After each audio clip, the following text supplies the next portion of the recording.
A 2,000-acre wildfire has now been burning in Carolina forest for more than a full week. And new at 6, we're learning more tonight about the state's efforts to help the Grand Strand recover. Our very own Ali Espinosa has the latest from our leaders.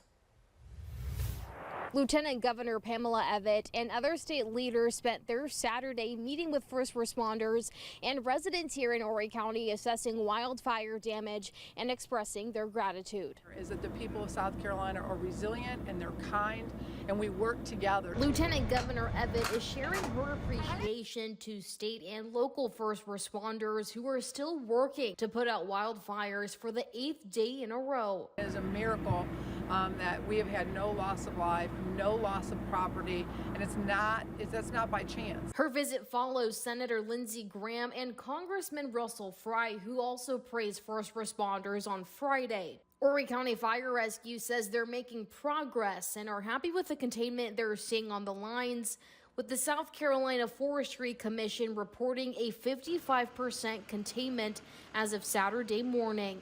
Lieutenant Governor also showed appreciation to the residents of Horry County for taking it upon themselves to step in and help. That's what I've heard from our first responders over and over, is thank you so much to this community for stepping up, for making sure that they had enough snacks and water and Gatorade, a place to lay their head to rest, when there were breaks, that they could come back and try to get a little rest. So thank you to the community for all you do. In Carolina Forest, Ali Espinosa, WMBF News.